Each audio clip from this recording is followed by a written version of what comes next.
Black Sheep Shipping presents Redheads. Content warnings can be found in the description.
Good morning and welcome to the Kite County Local Report. I'm Tiffany Fanara with KLNC. Our top stories this morning: a Ruston man has contracted a strange new illness. The seemingly rare skin condition has left Cliff Howard, 56, with bright red pigmentation going across his forehead from eyebrows to scalp. Doctors are still determining if the condition is congenital or viral in nature, but have observed no alarming negative effects. That being said, Cliff's 19-year-old daughter, Tracy, and his wife of 32 years, Annette, have reported marked changes in his personality. Whether the newly dubbed Howard's cranial arrhythmia syndrome is something that can be contracted by others remains to be seen. They're coming to get you, Barbara. 2 weeks after the indictment, I was appointed to represent Clifford Pike. The charge, suspicion of murder, arson, and grand theft. Honey, how can we give away cute little balls of fur like that? Oh, Bob, stop it. You're ignorant. Thanks so much, Brian. Moving on to another developing story tonight. An entire community of people with Howard's cranial arrhythmia has sprung up in Trice Township, Mississippi. Recent polling data reveals that over 80% of Trice's population has the recently discovered skin condition, characterized by bright red coloration below the scalp and above the eyebrows. The condition is still poorly understood, but the CDC has noted a lack of any serious symptoms beyond the distinctive skin irritation. Local law enforcement denies any culpability attributed to the community of Howard's cranial arrhythmia carriers in the alleged kidnappings, now dubbed Redheads by neighboring counties, but eyewitnesses insist on a different story. I swear, man, I was on my way out, I had just finished my work for the day outside the town hall, and I heard someone scream, clear as day. The cops aren't listening, man. I heard the newest deputy they brought on is a f***ing redhead, too. The Trice Redhead community is a unique fixture in the country, as the American Health Foundation reports that 90 in 100 HCE carriers have no close family or friends, living an overwhelmingly solitary lifestyle. However, the recent uptick in HCE cases has led to increased sightings of carriers wandering alone in places like parking lots and highways. Speculation abounds that some members of the Trice community actually walked on foot for hundreds of miles to relocate there, crossing multiple state lines. The populace of Trice has also reported strange behaviors from the Redhead community en masse, including indecent exposure, excessive noise, and what one eyewitness calls a death march. It was the strangest thing, man. Since the cops aren't doing nothing, I was doing a little reconnaissance myself, watching them from a distance, and at first, it seems like they're all just going about their business, going in and out of stores, getting to their cars, whatever. Then one of them just starts walking in a tight circle, all shaking and wiggling and screaming. Then one of his buddies joins him. Then another, till before long, there's a whole parade of them. Walking in a massive circle, all hooting and hollering, but not going any damn place. Just chasing each other for hours. I must have watched them for about 1:45 all the way until 4. And they were still going when I left. Some of them passed out, collapsed, and the rest just marched right over them like nothing happened. The Johnny vase is comparatively small, being 8 inches high. Now me, I not only drink really, I really drink.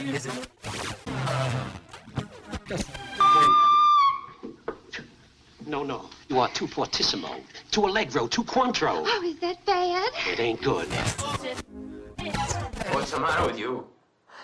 Ben's after me. You gotta stop him. He's after me again. I'm getting Now you have to go. Not me, sister. That's just what I need. Get mixed up with some girl who's off her rocker. I don't want to be left alone. Communities across the nation hold fast as a massive outbreak of Howard's cranial arrhythmia continues to overwhelm the United States, with an estimated 1 in 40 people suggested to carry the genetic markers predisposing them to the condition. Despite its frequency, top researchers claim that little is understood about HCE, as new carriers appear as far west as Idaho. And if that weren't bad enough, I've got to go back to being called a ginger now. No, seriously. Haven't my people suffered enough? It was bad enough when cartoons told everyone we had no souls. $450 worth of counterfeit money. You can't carry that much, boss. No, just a 450 counterfeit. Where can I get it? Oh, I got that on me. Oh, quite a coincidence. Well, take it over to Hildy. As soon as I put Stanley in the lake, a big, beautiful white duck came swimming up. The lady claims she's been kidnapped. What? They dragged me all the way down the stairs and put me Just in a minute. Did this man have anything to do with it? Why, he was in charge of the whole thing. He told them to kidnap me. Excuse me, madam. Are you referring to me? Tensions continue to build nationwide as a redhead community outside of Boise has admitted to practicing what they call pain resonance. Seemingly willing participants are said to be strung up and scarred with various cutting implements, tools, and even industrial-grade blowtorches. More intense sessions even result in broken bones, lost teeth, and possible lasting nerve damage. HCE carriers have defended the practice as part of their culture, claiming that the pain of their bodies strengthens their spirits. As a warning, the imagery we're about to show you may be disturbing. Viewer discretion is advised.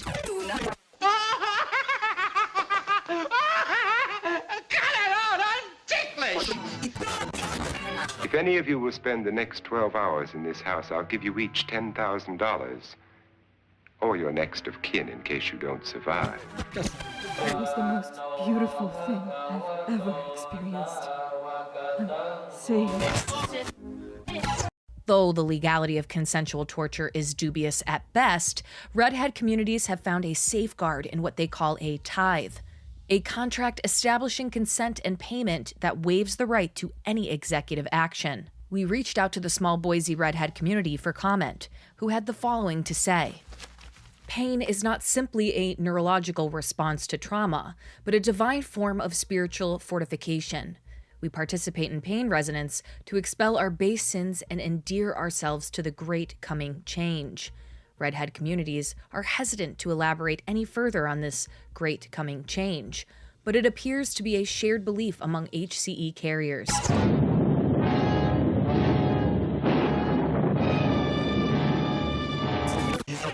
Oh my God, girl, you're blushing. He must be something really special, huh? Yeah, he is. And please don't judge me, but he's actually a redhead. What? I know. I know, but he's just so sweet. I've never had just a man, a provider in my life like that, you know? He really lets me embrace my feminine energy. Oh, and I love that for you. Coming for me now. And then they'll come for you.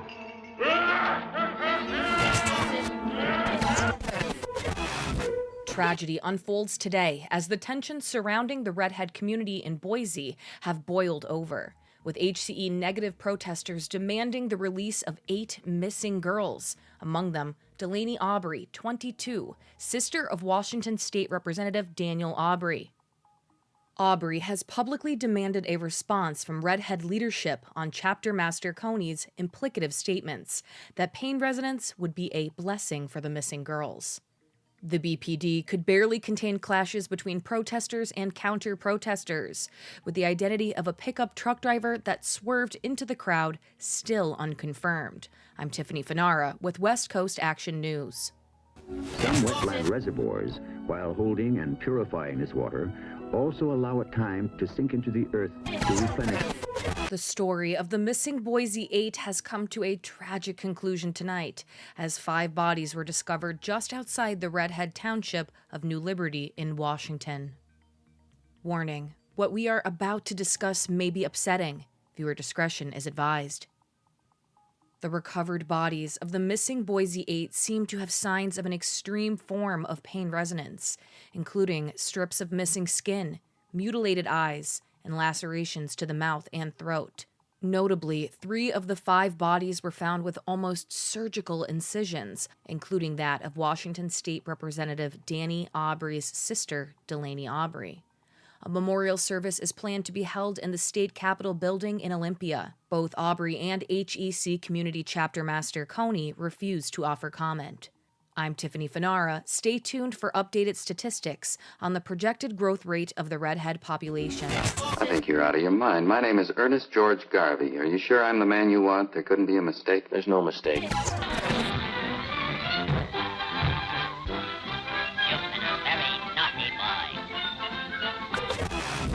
I'm afraid this is getting a little too wild for me, Sergeant.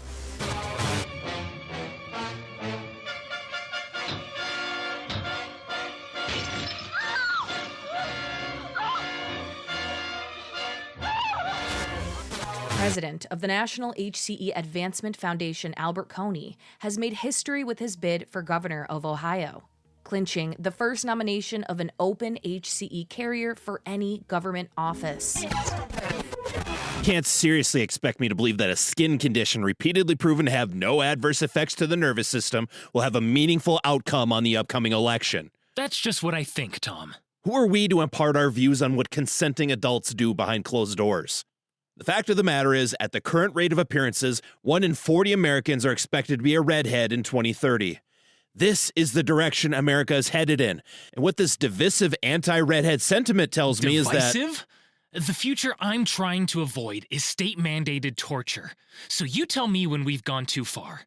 Yes, redheads are a growing demographic, and it worries me as to what their ideology means in a position of real government power. That is just so classic. You people love to advocate for harmony and inclusivity until all of a sudden it's applied to HCE carriers. Do you even have any redhead friends? What does that matter? Wow. What? Peak hypocrisy, ladies and gentlemen. The guy advocating for the restriction of personal freedoms doesn't even know anyone who his rampant hate speech would affect. Hate speech? I'm advocating against people being tortured. No, you're arguing against consensual religious practices because of your own internal biases. Give me a break. Religious practices? The redheads aren't an organized religion. They're a group of people genetically predisposed to... Ah, there it is. All redheads are just vicious and bloodthirsty, is that it? They're all just violent murderers hoping to, what, hurt people for fun? Well, if the shoe fits. Jesus, that's some really low rhetoric, even for you. Look, HCE is still very poorly understood.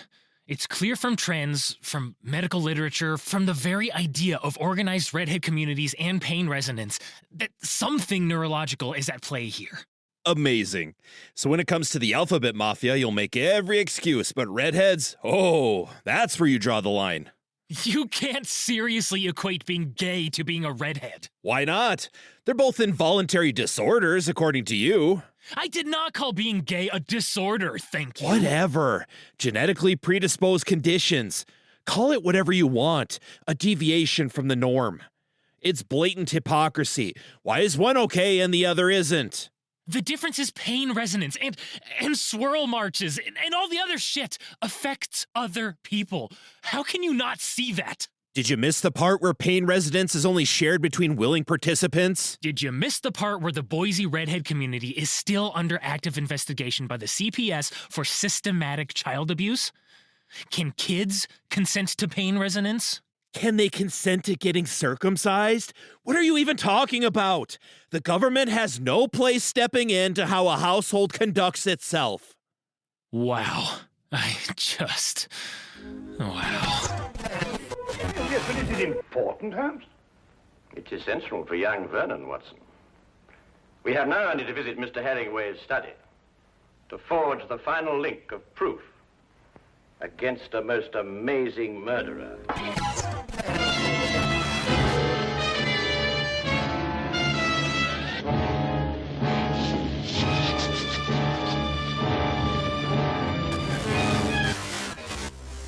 Controversy abounds as Governor Coney refuses to condemn a massive swirl march in celebration of his election. When results came in late at 7 p.m. Thursday night, Redhead voters took to the streets en masse in celebration, beginning the biggest swirl march on record outside of the Idaho State Capitol building in Boise.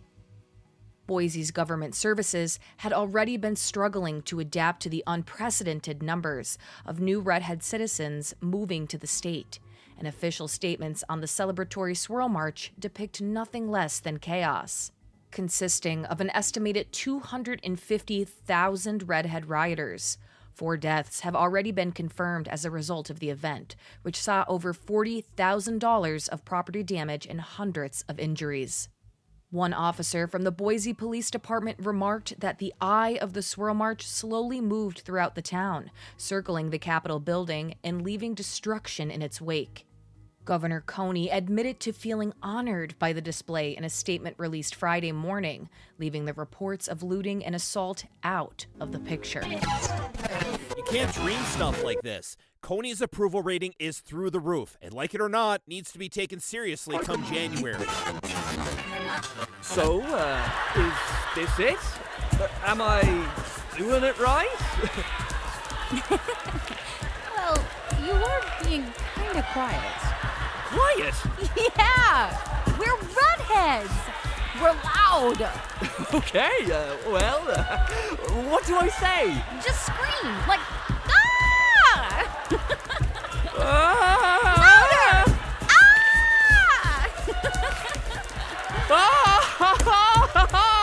Oh, this is rather odd, isn't that?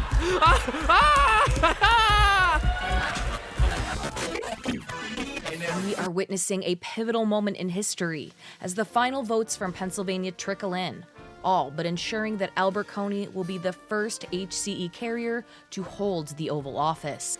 This is a monumental occasion for the Redhead community, but concerns regarding compulsory paying residence continues to be at the forefront of worried detractors' minds. To comment is National Center News' own Redhead commentator, Tom Harvester. Tom? It's a truly wonderful moment in American history today, Tracy. I, for one, am looking forward to ushering in an age of deepened spiritual humility. Don't feel sad, Seymour. Don't waste your pity on me, Audrey. I'm not worth it. I can't bear to see their image. It repels them. I need more mirrors. And this garlic's lost its subject. Controversy abounds tonight as President Coney signs into law the Paying Residence Reformation Bill. Not only will this bill formally legalize paying residence at a federal level, but levels massive welfare and Social Security cuts across the nation. Coney has assured those with active paying residence tithes can expect to receive special exemption. I didn't want to come to your world. I lost control of my ship. It was like being pulled toward your planet by an enormous gravitational force. Seeing a massive uptick in paying residence hospitalizations and deaths as the Redhead population continues to swell across the Rust Belt. It's nearing the hour. I know where you'll find him now. He's gone back to the tomb, to his heathen gods. Anti-Redhead sentiment continues to swell in the West Coast as California State Governor Garland Raymond name drops the rumored United American Coasts project in a press conference on Thursday. Governor Raymond actively denies California's participation in the supposed bid for state independence, first popularized by former Washington State Representative Danny Aubrey. Here to comment is Channel A's own Tom Harvester. Tom? You know, Tracy, as an American and as a redhead, I find this idea of a successor state positively reprehensible. If Delulu Danny wants to prod his waning political influence by parading around this disgusting concept, then fine. But Governor Raymond should know better than to fan the flames of these childish ideas. No one is taking their ball and going home. People are happier than ever under Coney's. You're acting like a child. They're coming for you. Look, there comes one of them now. Violence erupts in Idaho as President Coney's privately operated Crimson Crusaders clash with protesters organizing an unsanctioned public remembrance of the so-called Boise 8. Former State Representative Daniel Aubrey was among the crowd fired on by the Crimson Crusaders with less than lethal rounds, though dissident rumors of live ammunition have been floating in anti-Redhead hate groups. President Coney warns protesters against further action, promising that the Crimson Crusaders won't hesitate to meet red-phobic sentiment with more force. Daniel Aubrey continues to publicly condemn President Coney, stoking violent rhetoric across the nation. Tom, what's your analysis of the violence that unfolded in Boise? Tracy, I am tired of the same old anti-redhead sentiment that the Boise chapter had something to do with those 8 girls' disappearance. What would you say to those in the Redhead community who agree that the girls' wounds are indicative of pain resonance practice? I would agree. What are you getting at? You agree that the Boise 8's bodily conditions implicate them in pain resonance? So? Some would argue that may imply some level of culpability. Oh, for the love of... Look, pain resonance has many proven long-term physical, mental, and spiritual health benefits. I hate when painless people do this, make us out to be... You make it seem like we're just mindless, sadistic savages because they're too deluded to open their eyes to the truth of their sin. Maybe the Boise 8 tried it for themselves and weren't experienced. I don't know. More and more people, even painless people, are starting to see the appeal of pain resonance. If they were curious, they should have asked their local redhead community for guidance instead of trying it themselves. They didn't, so they messed up and took it too far. That's not our... Look, do I personally agree with everything my redhead friends talk about? Of course not. I don't like pain. I barely made it through my laser hair removal. But if we want to get along, we have to find some common ground.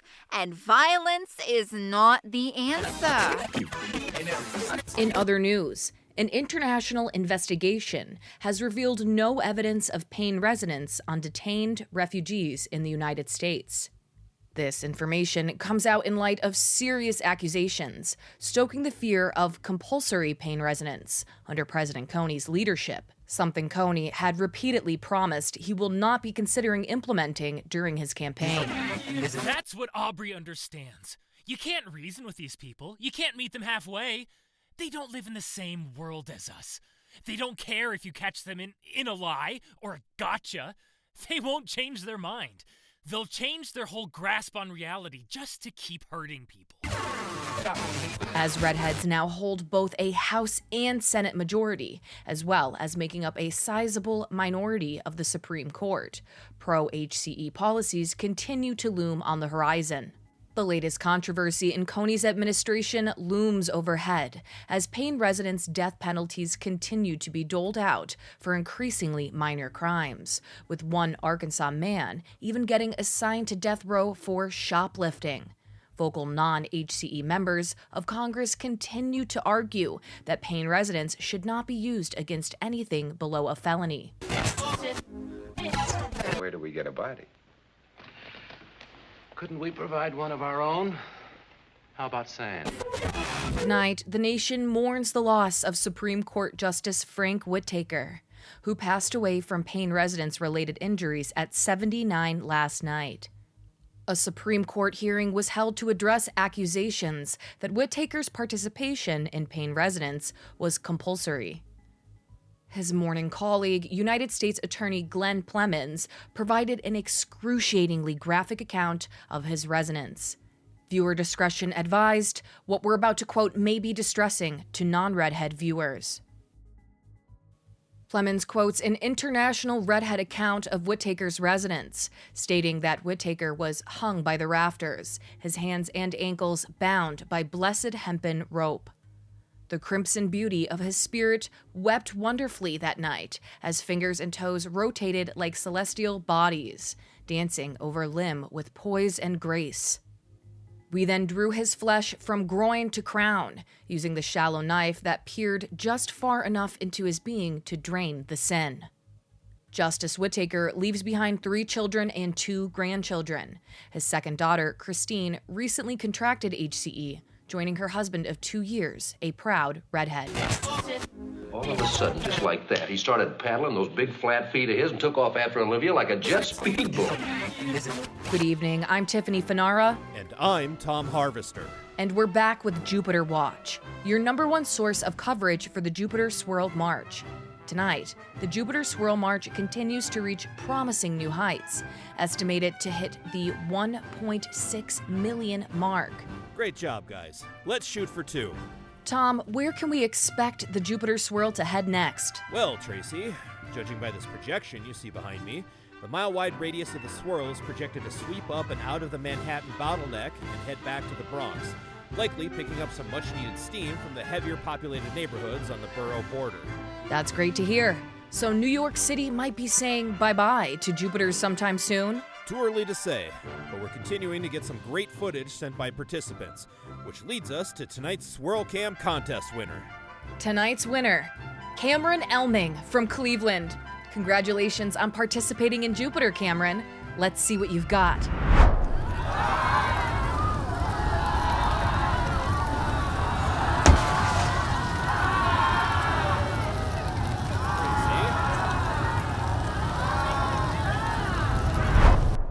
Oh, sent it right through the glass. Incredible. Great stuff, Cameron.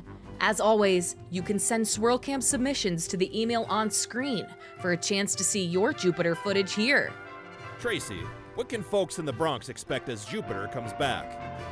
For those not participating, lock your doors and windows. Stock up on food and basic necessities at least 4 hours ahead of the march, and account for emergency services being down or busy as Jupiter passes over. If you have a basement, be sure to take shelter there. Otherwise, barricade your homes to the best of your ability and don't answer the door. Make as little noise as possible and refrain from antagonizing Redhead participants. Don't forget that for this return trip of Jupiter, the Swirl March Relief Foundation will not be returning for aftercare following their unfortunate contact with Jupiter on the Brooklyn Bridge. And for those taking part, just have fun. Enough left for one more injection. One more. You've got to make more, Zinthra. Help me, Zinthra. Please, my head, my head. Zinthra, help me! Why don't you carry that in your hand?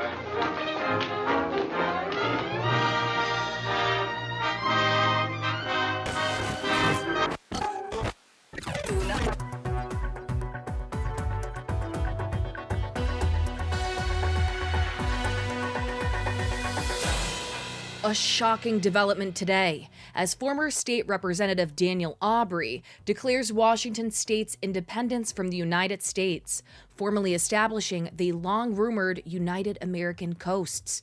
In a stunning raid on the state capitol in Olympia, Aubrey's paramilitary forces have seemingly established a foothold in formal offices, with sizable numbers of the Olympia Police Department, Seattle Police Department, state troopers, and even the National Guard participating in the coup.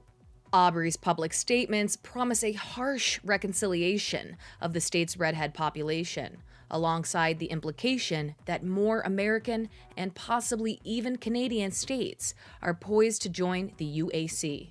President Kony scrambles to mount a response, promising swift and overwhelming retribution to the, quote, petty display of painless arrogance.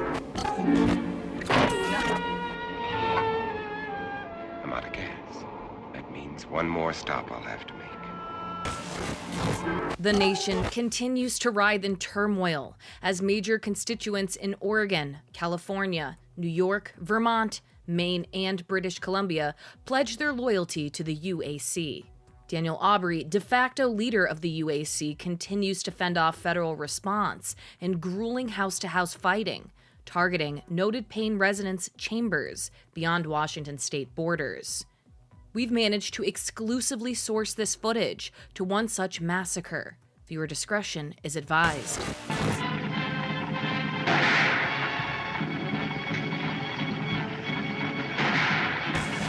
We'll find him, all right. Sooner or later, we find them all. Our field reporters on the West Coast reached out for comment from Aubrey's offices, only to be met with a single message in response: the tortures will stop. The Redhead community mourns the loss of several major Payne residence centers in the Pacific Northwest as protesters and counter-protesters erupt across the nation. Coney formally declares a national state of emergency until the, quote, insidious insurrection is dealt with and the life is drained from Aubrey's eye. Aubrey's hide patrols in Washington, which get paid for each skinned HCE-affected forehead. You're blocking my view. Which view would you prefer? The one you're blocking. Fighting continues in the Cascades as UAC forces hold fast against the Crimson Crusaders, slaughtering a regiment to the last man in a despicable ambush. The UAC terror organization brings new members in the wake of the violence, with New Hampshire and Massachusetts pledging loyalty out of fear. In response, Coney has rescinded his promise of pardons for federal officials joining the UAC that step down in the next month. Come on, I don't know all those big words. I'm just an ordinary guy who works in a warehouse, that's all. The United American Coasts hold their first official government ceremony this morning, as Daniel Aubrey is sworn in as the fledgling nation's prime commander. This was a long time in the making, according to our contacts in the UAC's government, with Aubrey's approval rating soaring to a whopping 78% within the UAC. Here in the States, Aubrey's actions remain as divisive as ever, with 48% of the non-Redhead population continuing to decry the insurrection as state-funded terrorism. Hey, you don't look so bad in this light. Why do you think I brought you here? Ridiculous charges. Do you think I'm one of those cheap hoodlums you're used to dealing with? Now, come on. Rumors of a UAC attack on Washington, D.C. continue to bubble this evening as President Coney declares open war on the UAC, openly approving the use of airborne munitions on American targets. I'm just getting word of a breaking news story as a swirl march in Boise has turned into something else. It appears that Redheads in Boise have... There's no way that's right. Do we have the footage? We've just received word that Redheads in Boise have, well, there's no other way to put it, undergone some kind of transformation.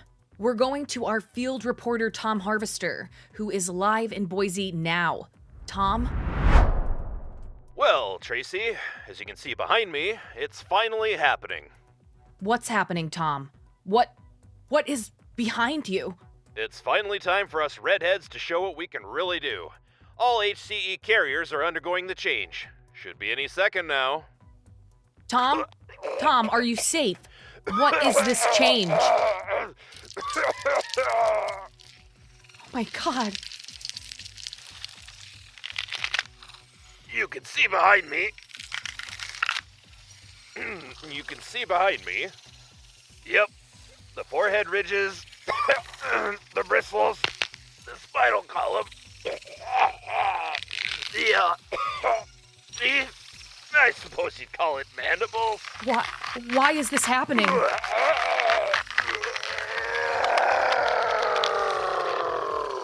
Because the truth is, we just like party people.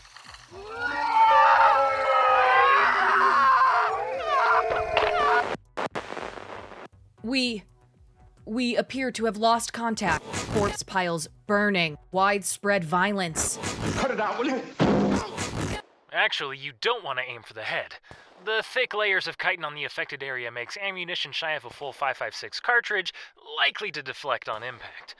Now, it can be hard when they're running on all fours, but usually you want to. Haven't I done everything I could for you? The transformation of redheads in what some are calling the rude awakening has resulted in the loss of over half the redhead population. Both American and UAC militaries have struggled to maintain order, but the United States government has been hit the hardest, with Washington, D.C. all but leveled in one of the worst outbreaks outside of Boise. Scientists speculate that the transformation is the result of a sudden mutation in the gene causing Howard's cranial arrhythmia. Whether the remaining redhead population has the capacity to undergo the change remains to be seen. Cabinet Secretary Leo Alta, scheduled to be sworn into office this Friday, has yet to issue a comprehensive statement as the government reels from the event. Meanwhile, the UAC promises a zero-tolerance policy for all redheads, taking no chances. This has led many to hide their HCE symptoms with headwear, igniting tensions across the continent. We're getting word now that our satellites have picked up on a ballistic missile traveling for Boise. On the scene Prime Commander Aubrey has reportedly made his first appearance on the East Coast since the start of the Second American Civil War, making historic landfall on Rhode Island.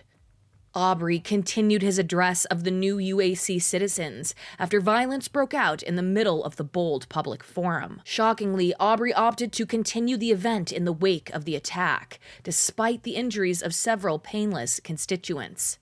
Unconvinced civilians met Aubrey's arrival with hesitation, asking the self-appointed UAC leader if he expects them to kill for him. Aubrey's response was met with applause.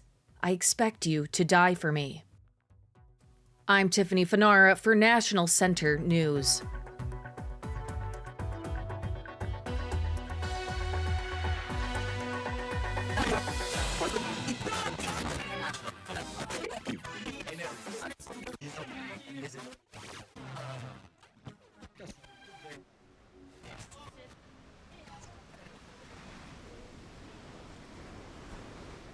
This episode was written and directed by Alex Valentino and edited by D.V. Clarke. Additional editing by Enrico Zilet. Tiffany was played by Amber Allegrucci. Tom Harvester was played by Sean Madson.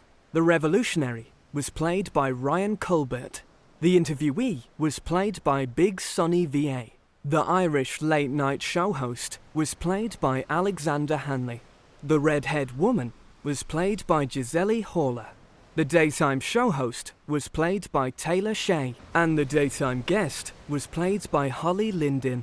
This episode was announced by Alexander Hanley, with musical theme by Onlooker Air, and cover art by OddOblivion. This episode of Black Sheep Shipping is licensed under a Creative Commons Attribution Non-Commercial Share-alike 4.0 International License. Thanks for listening.